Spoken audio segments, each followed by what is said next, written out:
Let's talk about getting older or getting old from a perspective of a human being and not a consumer and not a competitor. Let's talk about getting old from a perspective of a person who understands life is eternal and grace is infinite. Share, care, given accordance to need, built to last. Okay.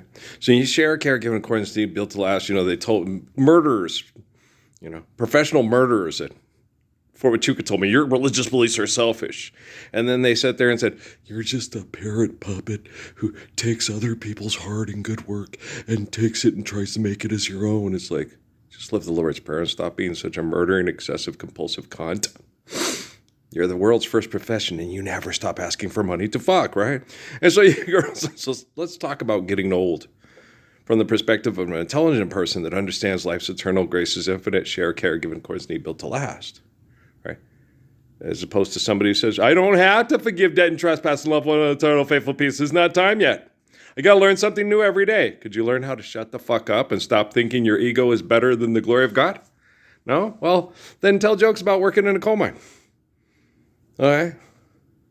My brother-in-law worked for copper smelters.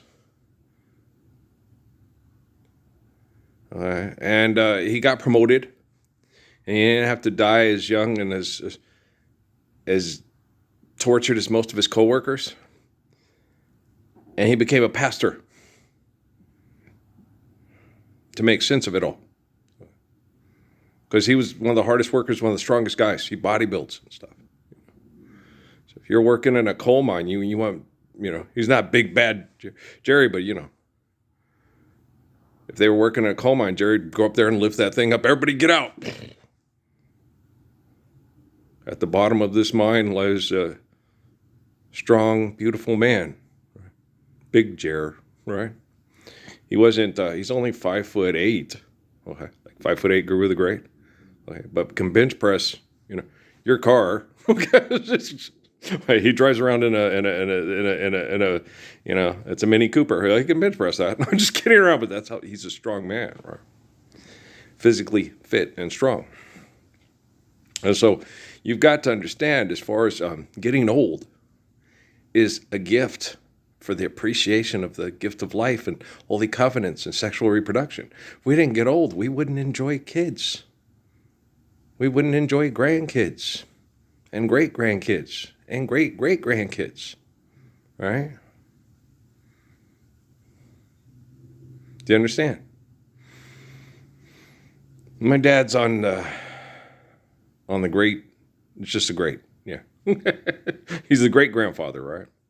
Some people, given the right conditions, the one guy on 60 Minutes of the night, we can live longer. It's like, no, you're not living longer. Okay? You're living to what is more natural when you're not industrialized revolution, mass murdering each other with pollutants. Okay? But when you live the ways of the gracious good shepherd, and you live to be 120 and 150, okay, it's going to be radically different than hiding out in Mongolia and in the Yukon. Another thing that hit me this morning, and it's based on fact, not fiction. I'm not making this up. I'm just doing observation, analysis, and processing. Was rainforest. And remember Day and Colin with the monkeys? And the monkeys would get all sad and depressed. And they should be used to that. This is biological conditioning over thousands of years. In, quote, underdeveloped places where they have rainforest. We need those estuaries and rainforests. No, we don't. We need to park the cars, the bars, and wars. Stop our building so much of concrete and asphalt for philanthropy and big buildings of sucky for money, sucky. And then restore the ecosystems worldwide. So the monkeys in Indonesia aren't sitting around going, why is it always fucking raining here? Why is the fresh water all just concentrated on this one spot? Because it's the one spot with trees. Did you know that a squirrel could get on a tree in New York and go all the way to Ohio and hop off and run across was it Michigan? Run across Michigan on trees before the Mayflower and all them showed up. They didn't clear cut forest. You made a clearing where you were going to live. Okay. The sun could come through. You could plant a little garden inside the little walled thing. You needed to build walls because you had aggressive, sex cult, violent neighbors. Like in the Bible. I'm doing a great work. Having to build a wall around the town because of the Philistines, Sumerians, Romans, Egyptians. Oh my, right? Lions and tigers and bears, oh my, right? Philistines, Sumerians, Egyptians, Romans, oh my. Oh my, that's a good song by the Gypsy Kings. I agree. But do you understand? Okay, so when you have a intelligent conversation with an intelligent person, it's not egocentric. It tells you about eternity, about the essence of our eternity that cannot be contained by the mind. Okay. You learn something new. What did I learn today? Oh, well, I learned how to spy on people and kill them and make it look like an accident. Okay, how about balance, harmony, and understanding? Thanks, Titazuki. We love you. Bak bak. Mogi Chaiko, thank you. They named a planet-destroying, loud, wake everybody in their sleep, annoying little, two-wheel speeding gadget after you. You must have had a relative that's kind of a industrialized asshole. We all do. Parsons Aeronautics. Yeah, okay, Earl. Murphy bed? There's not much wrong with a Murphy bed. But I may not even really be a Murphy. Well, according to the DNA test, it's entirely tangible that my mom was conceived. My mom's father was conceived by a British aristocrat with a housemaiden who was a British pauper, and then raised by an Irishman to hate himself. Which Clint from Boston thought that was fucking hilarious there. That's fucking hilarious.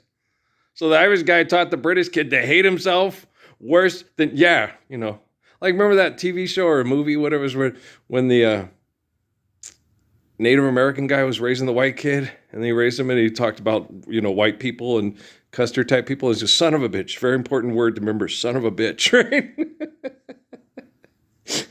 Or something. I can't remember. It was a cute movie, though.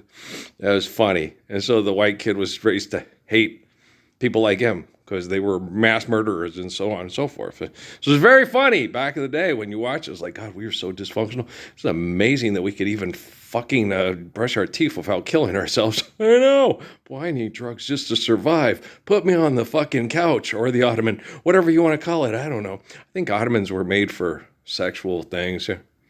Like on the Red Violin where they're having sex on the ottoman in the bed. Yeah, me and Amy were talking about that the other day. Well, when you get older, if you want a slow ride, you're going to have to get an ottoman. Well, if her knees hurt, if she's on her knees, you get an ottoman, she can just straddle right over, nice, comfortable, and make sure that, to make the measurements. Okay, what's comfortable for my wife? Okay, and then the kids, they have sex on that thing. That's why... Stay out of my bedroom. Okay. Oh, gross. You think it's gross, huh? The whole reason you're here to say how gross that is because of what we did gross 34 years ago? Okay. 24 years ago? 18 years ago? Gross. Yeah, we grossed, and now we got you little gross thing. Now get out of my room. Gonna have sex with your mother. Okay. As you get older, it gets better with time. We know exactly what each other wants. And, if you're an unselfish person with balance, harmony, and understanding, your sex life can be amazing. For, say you get married at 18. You both live to be 138 years old. Wow. Yeah. That's a sex life from, wow, yeah. Don't put the marbles in the jar. Do not put the marbles in the jar. It's absolutely unnecessary. It's just an egotistical, look how much sex we had, and then we took them out and put them in another jar. I was working in a coal mine. In the event of something happening to me, there is something I would like you all to see. It's just a photograph of someone that I knew. Have you seen my wife, Mr. Tyson? Do you know what it's like on the outside? Don't go talking too loud, you'll cause a landslide, Mr. Tyson. I keep straining my ears to hear a sound. Maybe someone is digging underground. Or have they given up and all gone home to bed? Thinking those who once existed must be dead. Okay? Have you seen my wife, Mr. Tyson? Do you know what it's like on the outside?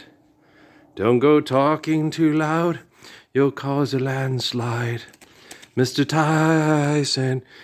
I don't know if Stevie Nicks is better in person, but I know these guys are. Alrighty then.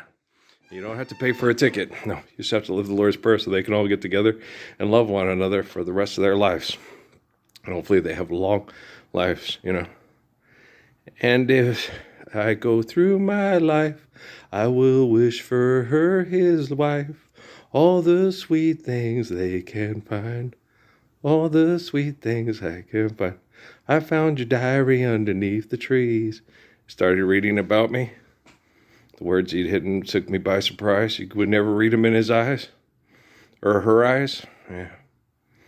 Yeah, oh no, she was a complete monster. Trained and put into, scan diskers. And she's not green.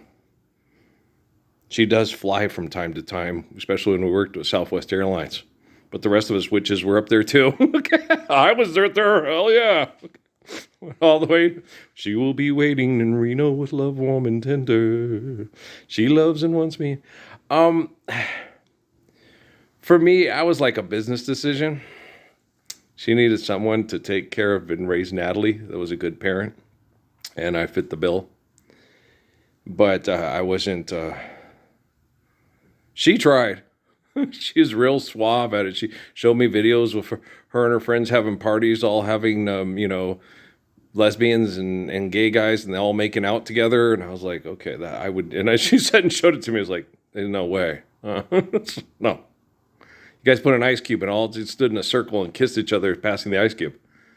I'd turn and say, no, it's going back in her mouth because James Eicher, they fucking kissing you like that. All right.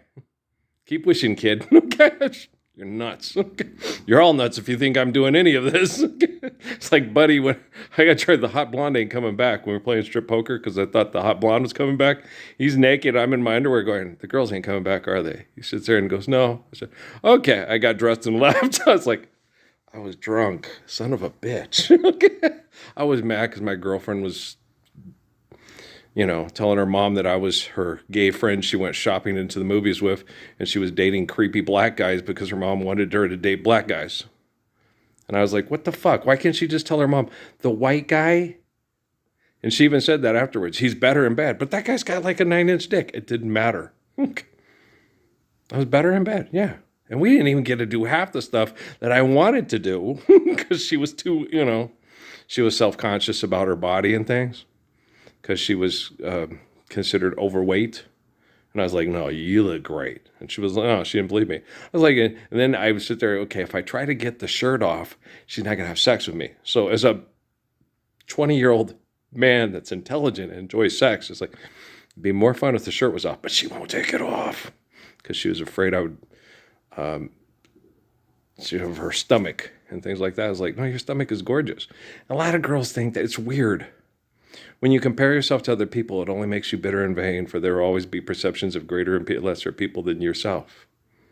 But if you learn to understand who you are and find somebody that appreciates you and finds you attractive and beautiful for who you are, that's a gift greater than gold and greater than knowledge. Knowledge is power. I know how to spy in your house, threaten you with nuclear weapons, and fuck you in the head with money. Knowledge is power. Okay, Schoolhouse Rocky, get the fuck out of my house, or I'm going to take the rock and put it right between your fucking eyes, and then I'm going to take your own sword and cut your head off with it. And there'll be no more prostitution in Los Estados Unidos or Europa. Totally! I love Earl. Nana just pow pow. Okay, Earl. If Nana really cared about the girls in Juarez, Nana just pow pow. If Nana did it, buy a car from that dumbass. Okay.